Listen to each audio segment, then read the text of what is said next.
The night sky over Seoul burned red as massive alien ships hovered above the city like dark storm clouds. Taemin pulled his fire helmet tight and ran through the smoke-filled streets. His heavy boots splashed through puddles of water mixed with ash. Behind him, his fellow firefighters shouted orders and dragged their hoses toward another burning building. "Move faster," Taemin called to his team. "There are still people trapped inside." The ground shook beneath their feet as something huge landed on the street ahead. Taemin stopped running and stared up at the creature that had dropped from the alien ships. It was massive, easily the size of a building. Its scales were black as midnight, and its eyes glowed like molten gold. Wings spread wide, casting shadows over the entire block. This was no ordinary alien. This was something built for destruction. Keller stretched his powerful wings and looked down at the burning city below. The Vorthik Empire had sent him here with one simple mission: destroy every human on this planet. Leave nothing alive. The humans had been growing too strong, too fast.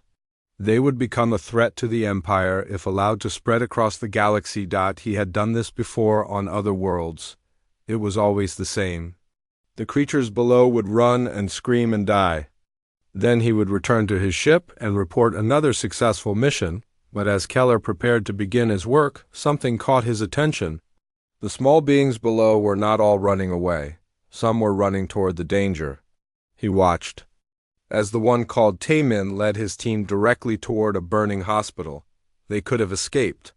They could have saved themselves. Instead, they chose to risk their lives for others. Why do they do this? Keller wondered aloud, his voice rumbling. Like distant thunder. Tae-min kicked down the door of the hospital and rushed inside. The smoke was so thick he could barely see. His radio crackled with voices from other teams across the city. Everyone was reporting the same thing. Giant alien creatures were destroying everything, but somehow the emergency responders were still trying to save people. "Third floor is clear," came a voice through his radio. "Moving to fourth." "West wing is collapsing," reported another. "Need backup." Taemin made his way through the hallways, calling out for survivors. His flashlight cut through the smoke and revealed empty rooms and overturned medical equipment. Then he heard it. A weak voice calling for help from somewhere deeper in the building. He followed the sound and found Dr. Jihai trapped under a fallen beam. She was trying to protect 3 elderly patients who could not walk on their own. "Help them first," Jihai said when she saw Taemin. Blood ran down her face from a cut on her forehead. "I can wait." Taemin stared at her. The building was about to collapse. She was injured and trapped, but her first thought was still for her patients. "We all go together," he said firmly. He called for backup and began working to free her. Outside, Keller watched this scene unfold through the broken windows. His enhanced vision could see everything clearly. The small human called Taemin was risking his life for strangers. The injured female was more concerned about her patients than her own safety. The elderly humans were trying to help each other. Stand despite their fear. This was not what Keller had expected to find on other worlds. The creatures he destroyed thought only of themselves when death came calling. They pushed each other aside to escape. They abandoned their weak and their young. They showed their true nature when faced with destruction, but these humans were different. They were choosing to stay together. They were choosing to help each other even when it meant facing death. Keller landed on the roof of the hospital and peered down through the holes his ship's weapons had torn in the building. More humans were arriving with ladders and rescue equipment. They formed chains to pass injured people to safety. They shared their breathing masks with those who needed them more. A young human male named Dong Hyen could not have been more than 20 years old. He was small and thin, clearly not a warrior. But he kept running back into the burning building to carry out people who could not walk. His clothes were torn and his face was black with soot, but he did not stop. "Just a few." "More," Dong Hyen kept saying. "Just a few more and we can all get out?" Keller had been told that humans were dangerous because they were violent and aggressive. But what he saw below him was not violence. It was something else entirely. Something he had never encountered before. His communication device buzzed. Message from his commanders on the ship above. Report status, Keller. How many humans have been eliminated? Keller looked down at the humans still working to save each other. Taemin had successfully freed Dr. Jihai and was helping her walk toward the exit. Donghae was carrying an elderly woman on his back. Other humans were forming a line to pass the injured to safety. Technical difficulties, Keller replied into his communicator. Will complete mission shortly. It was the first lie he had ever told his commanders. The dragon warrior was built for destruction. His body was a weapon designed by the greatest minds in the Vorthic Empire. His claws could tear through metal. His breath could melt stone. His wings could create winds strong enough to level buildings, but as he watched the humans below risk everything to save each other, something strange happened inside his chest. A feeling he had never experienced before began to grow. It was warm and uncomfortable and completely unexpected. For the first time in his existence, Keller began to question his mission. The humans finally emerged from the burning hospital.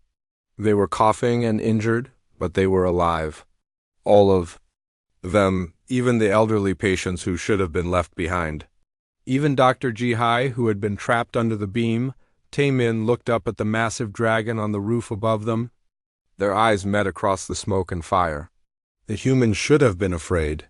He should have run. Instead, he stood his ground and stared back at the creature that had come to destroy his world.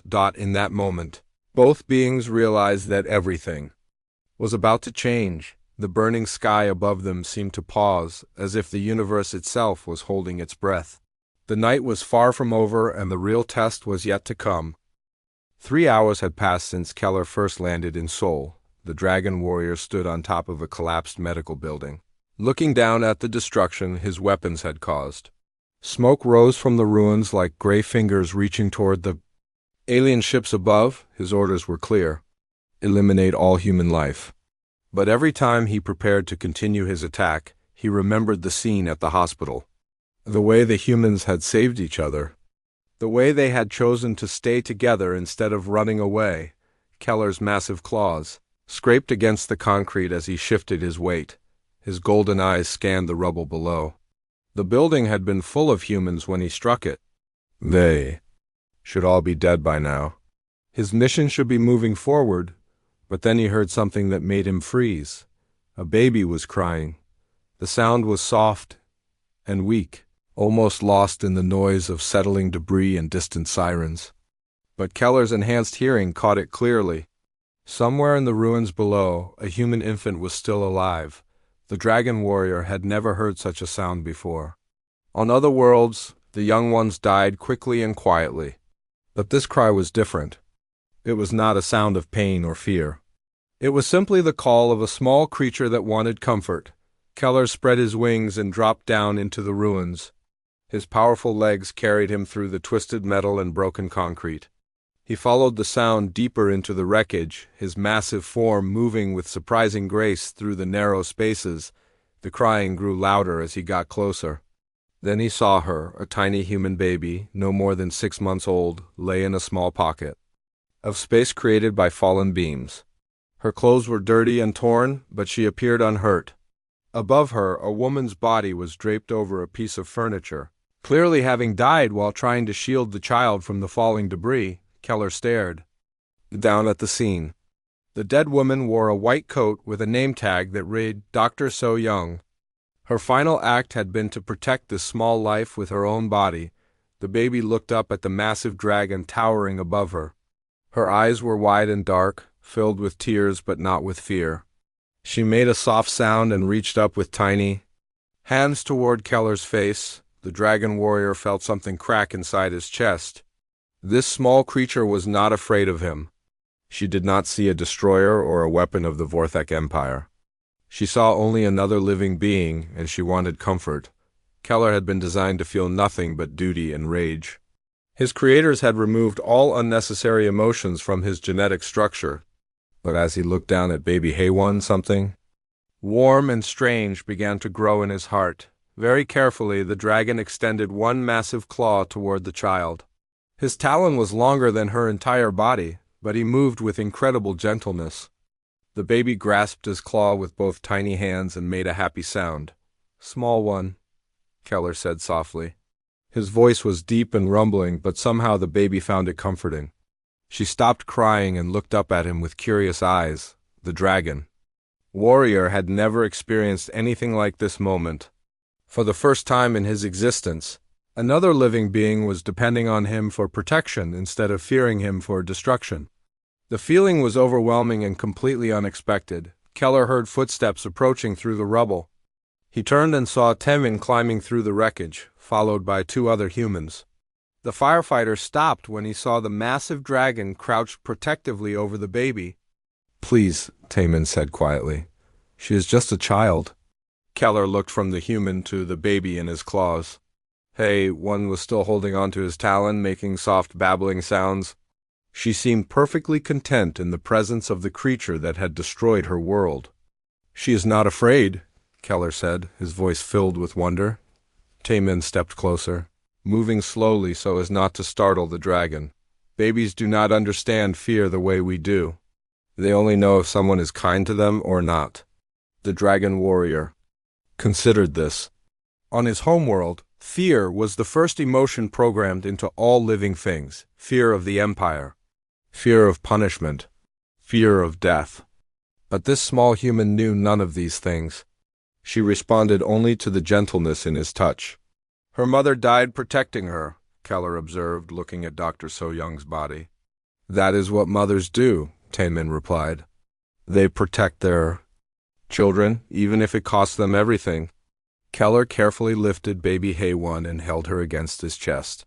She was so small that she fit easily in his massive palm. The other humans tensed, ready to run or fight, but the dragon's movements were incredibly gentle. "I was sent here to destroy," Keller said, still staring down at the baby. "But this small one shows me something I have never seen before." "What is that?" Temin asked. "Trust without reason? Love without fear?" The dragon's golden eyes met. The firefighter's gaze. "She does not know what I am, but she trusts me to keep her safe." Hey, one made a soft cooing sound and tried to grab at one of the smaller scales on Keller's chest. The dragon warrior felt that strange warmth in his heart grow stronger. "I cannot complete my mission," Keller said suddenly. The words surprised him as much as they surprised the humans. "Not while she exists." Temin stared at the dragon in shock. "You mean you will not kill us?" "I mean I do not know what I will do," Keller replied honestly. "This small one has shown me something my creators never intended for me to see. I must understand what it means." The dragon warrior's communication device buzzed again. Another message from his commanders demanding a progress report. Keller looked down at baby Hay-One, who had fallen asleep in his palm, completely trusting him to keep her safe. For the second time, he lied to his superiors. "Continuing operation," he reported. "Resistance stronger than expected." As he spoke, baby Hay-One stirred in his palm and made a soft sound. Without thinking, Keller began to rock her gently, the way he had seen the human mothers do with their young. The most dangerous weapon in the Vorthek Empire had just discovered what it meant to care for another living being, and nothing would ever be the same again. 2 days had passed since Keller found baby Hay-One in the ruins. The dragon warrior had not returned to his ship. Instead, he followed the human survivors from a distance, watching them set up a temporary camp in the hills outside Seoul. The humans had no idea they were being watched.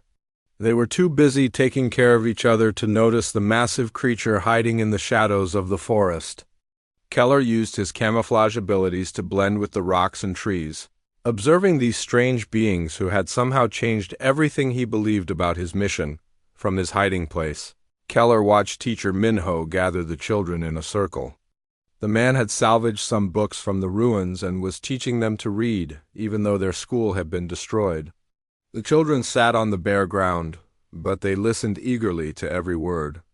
"Education is the most important thing," Minho told them. "Even when everything else is gone, what you learn stays with you forever." Keller tilted his massive head, trying to understand. These humans had lost their homes, their city, their normal lives. But instead of giving up, They were still trying to prepare their young for the future. They still believed there would be a tomorrow worth living for Dr. Yunji worked tirelessly in the makeshift medical tent. She had very few supplies, but she treated every injured person with the same care she would have given in a fully equipped hospital. Keller watched her use torn cloth for bandages and share her own water with patients who were too weak to find their own. "We make do with what we have," she told her volunteer helpers. "Every life is precious, no matter how little we have to work with." The dragon warrior had been taught that weakness should be eliminated. The strong survived and the weak died. But these humans seemed to believe the opposite. They used their strength to protect their weak, not to destroy them. In the evening, Keller observed Father Jinwoo teaching his young son Dong Hyan how to start a fire safely. The boy was perhaps 8 years old, small and fragile by any measure. But his father spoke to him as if he were already a man. "Being brave does not mean you are not afraid," Jinwoo explained as they worked together. "Being brave means you do what is right even when you are afraid." Dong Hyan nodded seriously. "Like the firefighters who saved people from the burning buildings?" "Exactly like that," his father replied. "They were afraid, but they helped people anyway." Keller remembered Taemin running into the burning hospital. The human had been afraid. The dragon could smell fear on all of them. But they had acted despite their fear, not because they lacked it. As night fell, Grandmother Sunya gathered the orphaned children around her. She had lost her own family in the attack, but she had taken responsibility for the young ones who had no one else. She told them stories and sang soft songs until they fell asleep. "Rest now, little ones," she whispered. "Tomorrow will be better." Keller watched her gentle care for children who were not even her own blood. On his world, such behavior would be seen as wasteful. Resources should go to the strongest, not to young ones who might not survive anyway. But this elderly human gave her food to hungry children and stayed awake so they could sleep safely. The dragon warrior's communication device had been buzzing constantly for 2 days. His commanders were growing impatient. They wanted to know why the mission was taking so long. Earth should have been a burned wasteland by now. Finally, the messages stopped being requests and became demands. "Keller, report immediately to the command ship. Your mission status is unacceptable." The dragon warrior looked down at the sleeping human camp. Baby Haewon was in the medical tent with Dr. Yunji, who had volunteered to care for her. The child was healthy and growing stronger each day. When she saw Keller during his brief visits, she would reach out her tiny hands and make happy sounds. The humans had accepted his presence, though they still feared him. Taemin had spoken with the others and convinced them that the dragon was not an immediate threat. They allowed him to visit Haewon, but they watched him carefully. "She seems to calm down when you are near," Dr. Yunji had observed. "It is unusual, but babies often know things we do not understand." Keller's chest tightened as he thought about returning to his ship. If he reported his true situation, his commanders would order him to complete the mission immediately. They would demand that he kill every human in the camp, including baby Haewon, but if he continued to lie, they would eventually send other dragons to investigate. When they discovered his betrayal, they would kill him and complete his mission anyway. The dragon warrior was trapped between 2 choices, both of which led to the destruction of the small life he had grown to care about. He activated his communication device one more time. "Status report, Keller. The High Command is waiting." The dragon looked down at the human camp. He could see Taemin checking on the night watch. Dr. Yunji was still working in the medical tent by lamplight. Teacher Minho was planning lessons for tomorrow, all of them believing that tomorrow would come. "Humans are more resilient than expected," Keller reported. "They have formed organized resistance groups. Direct assault is proving ineffective. Recommend strategic approach." It was his biggest lie yet. The humans had no weapons that could hurt him. They had no way to resist his power, but they had something else. They had each other. "Explain the delay, Keller." "You have never required more than 1 day to complete a mission." The dragon warrior closed his eyes. These humans fight differently than others. They do not abandon their weak. They protect their young. They help their injured. This makes them difficult to eliminate. Efficiently. Irrelevant. Complete the mission within 12 hours or face disciplinary action. The communication ended, leaving Keller alone with his thoughts. He had 12 hours to decide between his duty to the Empire and his growing attachment to these humans. 12 hours to choose between the life he had always known and the strange, new feelings growing in his chest. Baby Hay-One stirred in her sleep and made a soft sound. Even from a distance, Keller felt the urge to go to her, to comfort her, to protect her from all the dangers in the universe. The most dangerous weapon in the Vorthic Empire had learned to love, and now he had to decide what that love was worth. As the first light of dawn began to appear on the horizon, Keller made his choice. He would not complete his mission. He would not kill baby Hay-One or any of the humans who had shown him what it meant to care for another living being, even if it cost him everything. The dragon warrior spread his wings and flew down toward the human camp. It was time to tell them the truth. It was time to ask for their help. And it was time to prepare for the war that would surely come when the Vorthic Empire discovered his betrayal. The weight of choice had lifted from his shoulders, but the weight of consequence was just beginning. The early morning sun cast long shadows across the refugee camp as Keller landed at the edge of the settlement. The humans who were awake immediately stopped what they were doing and stared at the massive dragon. Some reached for makeshift weapons.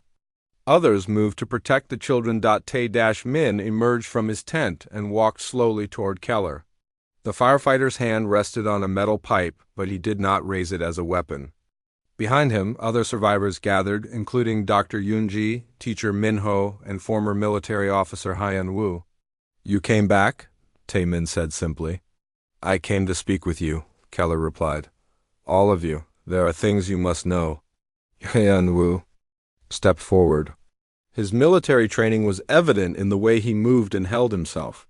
"If you are here to finish what you started, we will not go quietly." "I am not here to destroy," Keller said. "I am here to warn you." The dragon warrior looked around at the faces staring back at him. Fear, determination, and curiosity mixed together in their expressions. These humans had every reason to hate him, but they were still willing to listen. "My commanders have given me 12 hours to complete my mission," Keller continued. "When I do not report success, they will send others to investigate. They will discover that I have chosen not to kill you." "Why?" asked Dr. Yunji. "Why did you choose not to kill us?" Keller's golden eyes found the medical tent where baby Hay-One was sleeping. "Because the small one showed me something I had never seen before. Because you showed me what it means to care for others more than yourself." Teacher Minho spoke up. "What will happen when your commanders discover your choice?" "They will send a hunting party," Keller said honestly. "Dragon warriors like me, but more of them. They will kill me for my betrayal and complete the mission I failed to finish." The humans exchanged glances. They were processing what this meant for their survival. Henwu's military mind was already working on the tactical implications. "How many will they send?" the former officer asked. "At least 5 dragon warriors plus support ships. Enough to eliminate any resistance." Keller paused. "But they will not expect you to have help from someone who knows their weaknesses." "You would help us?" Tay-Min asked in surprise. "I would try to protect you," Keller replied. "But I cannot do it alone. You would need to learn to fight in ways you have never imagined." The humans huddled together and spoke in low voices. The dragon warrior waited patiently, understanding that this was the most important decision many of them would ever make. They were being asked to trust their lives to the creature that had come to destroy them. Finally, Han Wu stepped forward as their spokesman. "What would you teach us?" "Your weapons cannot harm dragon warriors directly," Keller explained. "But our technology has weaknesses. Our ships have vulnerable points. Our armor can be penetrated if you know where to strike." Dr. the Jinn, a scientist who had been quiet until now, moved closer. "You would share alien technology with us?" "I would share whatever knowledge might help you survive," Keller said. "But you must understand the risk. Once my people discover I have betrayed them, there will be no going back." They will hunt me across the galaxy, and us? Asked Taemin. If you can defeat the hunting party, they may decide you are too dangerous to attack directly. The Empire prefers easy victories. If you prove you can fight back, they might leave. You alone. The humans considered this. It was a desperate plan, but it was the only chance they had, before anyone could respond. They heard a familiar sound from the medical tent. Baby Hay-1 had woken up and was crying. Without thinking, Keller moved toward the tent. May I? He asked Dr. EUN-G. The doctor nodded, and Keller carefully entered the tent. Baby Hay-1 was sitting up in her makeshift crib, tears on her cheeks. But when she saw the dragon warrior, her face lit up with joy. Dragon Appa, she said clearly. The humans outside the tent gasped. It was the first word anyone had heard her speak, and she had called Keller Dragon Daddy. Keller gently picked up the baby and held her against his chest. She immediately stopped crying and made happy babbling sounds. The dragon warrior felt that warm feeling in his chest grow stronger. She sees you as family, Dr. Yunji observed softly. And I see her the same way, Keller replied. This small one has changed everything about who I am. The humans watched this interaction with amazement. The most dangerous creature they had ever encountered was cradling a human baby with infinite gentleness. The contrast was both beautiful and heartbreaking. We will learn, Haiyan-Wu said suddenly. Teach us what we need to know. Over the following days, Keller began the most important mission of his life. He taught the humans about Vorthic technology. Starting with the basics of their energy weapons and ship designs, pilot Seung-min learned to fly captured alien scout ships.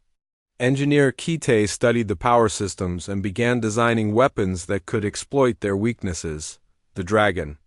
Warrior shared everything he knew about dragon physiology and combat tactics. He taught them that dragons were overconfident and used to winning easily. They could be surprised and outmaneuvered if the humans were smart about it. We are strongest when we are angry, Keller explained to the assembled fighters. But anger makes us careless. If you can make us angry, you can make us make mistakes. Dr. Li Jin worked with Keller to understand the alien technology. Your ships use quantum energy cores, she observed. If we could overload them, the explosion would destroy everything within a kilometer, Keller finished. But getting close enough would be suicide for whoever carries the device. Not necessarily, Kite interjected. If we could modify one of your scout ships to carry the device remotely, the humans were learning faster than Keller had expected. Their ability to adapt and improvise impressed him. They took his knowledge and combined it with their own creativity to develop new strategies. But the most important lesson was happening between Keller and baby Hay-1. The child had become completely attached to the dragon warrior. She cried when he left and laughed when he returned. She had started calling him Dragon Appa consistently and would reach for him whenever she saw him. She thinks you are her father, Taemin observed one evening as they watched Keller feed the baby. Perhaps I am, Keller replied. Her birth father is dead. Her mother died protecting her. If she needs a father, I will be that for her. The dragon warrior had never imagined such words would come from his mouth. He had been created to destroy, not to nurture. But holding baby Hay-1 felt more natural than anything he had ever done. You realize what this means, Dr. Yunji said gently.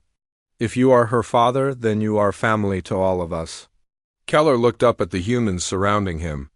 They had accepted him despite everything he had done. They were trusting him with their lives and their future.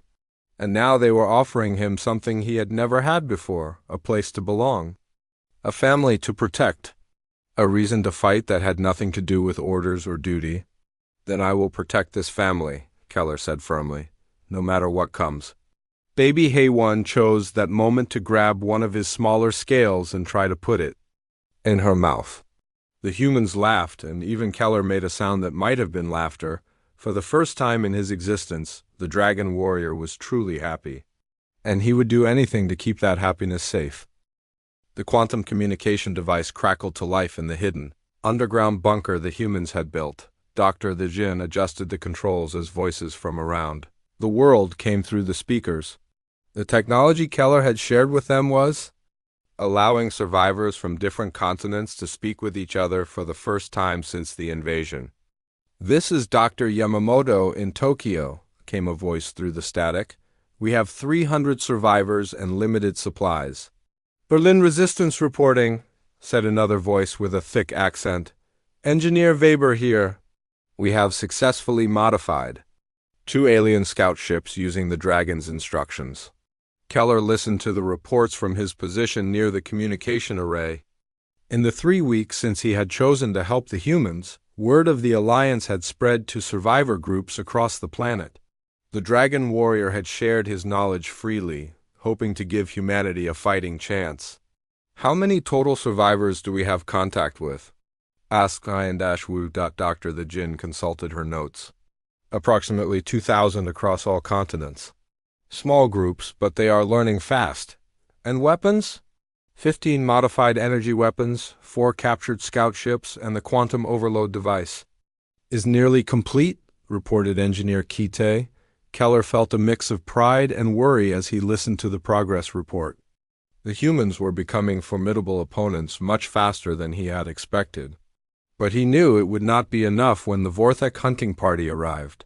"There's something else," Dr. the Jinn said quietly. "Our deep space sensors are picking up movement in the outer system. 5 large ships, Dragon class. The bunker went silent. Everyone understood what this meant. The hunting party had arrived. Keller's massive form tensed. "They are 3 days away at normal speed. But they will send advanced scouts ahead to investigate." "How do we prepare?" asked Min. "We cannot fight them directly," Keller said honestly. 5 Dragon Warriors together are too powerful. We must be smart about this. The Dragon Warrior had spent days studying the tactical situation. His former commander Morvac was leading the hunting party. Keller knew how the other dragon thought and fought. Morvac was skilled but arrogant. He would underestimate the humans because he had never seen them fight before. "What do you recommend?" asked Hyan-Wu. "Double quotes, we split them up," Keller replied. "Force them to hunt us in smaller groups. Dragon warriors are used to working alone. They will separate if they think the prey is scattered." Dr. the Jinn brought up a holographic display showing the positions of survivor groups around the world. "We could use the communication network to coordinate false signals. Make them think we are in different locations." "That might work," Keller agreed. "But someone will have to face them directly eventually, and when that happens, He did not need to finish the sentence. Everyone understood that the final battle would be deadly for both sides. A soft crying sound interrupted the strategy session. Baby Hei-1 had woken up from her nap and was calling for attention. At 18 months old, she was walking now and had learned several words. Though Dragon Appa was still her favorite, Keller immediately went to her, his massive form moving with surprising gentleness through the bunker. Hei-1's face lit up when she saw him, and she raised her arms to be picked up. "Dragon Appa home," she said happily as he lifted her. "Yes, little one," Keller replied softly. "Dragon Appa is home?" The other humans watched this interaction with mixed emotions. They had grown to love baby Hei-1, and seeing her bond with the Dragon Warrior was both touching and heartbreaking. If the battle went badly, she would lose the only father she had ever known. "We need to discuss evacuation plans," Hyan-Wu said carefully, "for the children and non-combatants." "No," Keller said firmly, still holding Hei-1. "If we scatter, we lose our advantage. The humans must stay together." "But the children will be safest with us," Keller interrupted. "Morvac knows I have betrayed the Empire. He will hunt me wherever I go. If the children are separated from me, they will be defenseless when he finds them." Taemin understood the logic, but it was hard to accept. "So we all fight together, or we all die together?" "That is how family works," Keller said, looking down at baby Hei-1. "We protect each other." The next 2 days were filled with frantic preparation. The humans worked around the clock to complete their weapons and coordinate with resistance groups worldwide. Keller taught them advanced combat techniques and shared intelligence about each member of the hunting party. Morvek is the leader, he explained to the assembled fighters. He is skilled but predictable. He will come for me directly once he locates this base. What about the others? Asked pilot Seung-min. Vex specializes in aerial combat. Keep him in the air and away from ground targets. Throck is the strongest physically but slow to react. Zara is the most intelligent but least experienced in actual combat, and Keld. Teller paused. Keld is dangerous because he enjoys killing. Do not let him near the children. The humans absorbed this information and refined their battle plans. They would use the underground bunker system to force the dragons to fight in confined spaces. The quantum overload device would be their last resort if everything else failed. On the final night before the hunting party arrived, Keller sat in the main chamber holding baby Hae-won. She had fallen asleep in his arms, completely trusting him to keep her safe. The dragon warrior stared down at her peaceful face and felt something he had never experienced before, not fear of death or pain, but fear of failing to protect someone he loved. For the first time in his existence, Keller understood what it meant to have something worth dying for. You are thinking too much, Taemin said, sitting down beside them. I am thinking that I may not be able to keep her safe, Keller replied. Quietly, none of us know what tomorrow will bring, the firefighter said, but we do know that she is loved. That has to count for something. Keller looked around the bunker at the humans preparing for battle. Dr. Yoonji was checking medical supplies. Kite was making final adjustments to the weapons. Teacher Minho was reading stories to the other children to keep them calm. These people had become his family. They had accepted him despite his past and trusted him with their future. They had shown him what it meant to belong somewhere, to care for others, to have a purpose beyond destruction. I will not let them hurt her, Keller said with quiet determination. I will not let them hurt any of you. We know, Taemin replied. And we will not let them hurt you either. The dragon warrior felt that warm feeling in his chest grow stronger. Tomorrow would bring the greatest battle of his life, but tonight he was surrounded by family. Tonight he was exactly where he belonged, baby. Hae-won stirred in her sleep and made a soft sound. Keller gently rocked her the way he had learned from watching the human parents. The most dangerous weapon in the Vorthic Empire had become a father, and he would do anything to protect his child. The hunt was about to begin, but Keller was no longer the hunter. He was the guardian, and he would not yield. The morning sky turned black as 5 massive dragon ships descended through Earth's atmosphere. Keller stood on the highest peak near the underground bunker, watching his former comrades approach. His enhanced vision could see them clearly through the clouds. Morvek led the formation, his red scales gleaming in the filtered sunlight. Behind him came Vex, Throck, Zara, and Keld, each one a perfect killing machine created by the Vorthic Empire. They had come to execute a traitor and complete his failed mission. They are here, Keller spoke into his communication device, beginning Phase 1. Far below in the bunker, the humans received his signal and began their coordinated deception. Dr. The Jian activated false communication signals from locations around the world. The dragons would think the human resistance was scattered and weak. Morvak's voice boomed across the landscape as his ship hovered above the forest. Keller, traitor to the Empire, you will surrender immediately. Your corruption ends today. The dragon warrior spread his wings and flew up to meet them. As he approached, the 5 hunters formed a circle around him, their weapons charged and ready. You look different, old friend, Morvak said with disgust. Softer, the humans have poisoned your mind. The humans have opened my eyes, Keller replied calmly. I see now that strength is not about destroying the weak. It is about protecting them.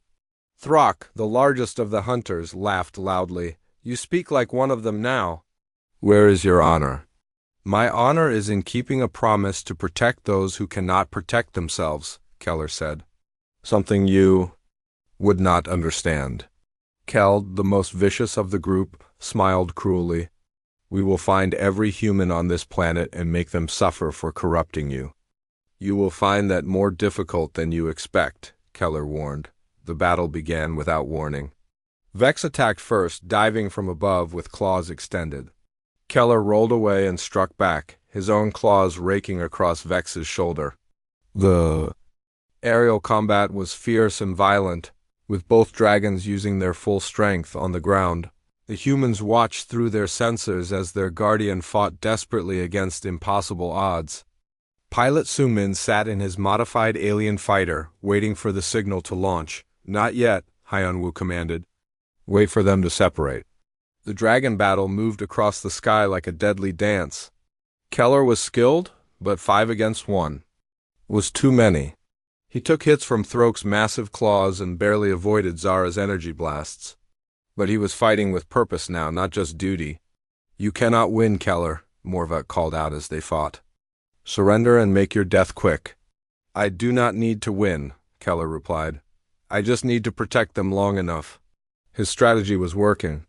The dragons were spreading out to surround him, just as he had hoped. When they were far enough apart, he gave the signal. Now, he said into his communicator. The humans launched their attack. Sungmin and 3 other pilots took off in modified alien fighters, targeting the scattered dragons. Engineer Kite's modified weapons fired from hidden positions in the forest. Vex, already wounded from fighting Keller, was caught off guard by the human fighters. One of their energy weapons found a weak point in his armor and sent him crashing to the ground. Impossible, Morvac snarled. These creatures should not have such weapons. You underestimated them, Keller said as he fought off Throk's attacks. The humans learn fast when they are fighting for their families. The battle raged across the sky and forest. Throk was strong but slow, and the human fighters used their speed to stay out of his reach while firing their modified weapons. Zara tried to analyze their tactics, but the humans kept changing their patterns in ways that confused her logical mind. Keld broke away from the main battle and dove toward the bunker entrance. His sensors had detected life signs below ground. If he could not defeat the flying humans, he would kill the ones hiding underground. The children, Keller roared, seeing Keld's intention. The dragon warrior abandoned his fight with the others and flew after Keld at maximum speed. The vicious hunter was almost at the bunker when Keller slammed into him with the force of a meteor. They crashed through the forest, destroying trees and leaving a crater where they landed. Keld recovered first and slashed at Keller with poisoned claws. The wounds burned like fire, but Keller ignored the pain. You care more about these weak creatures than your own life, Keld sneered as they fought.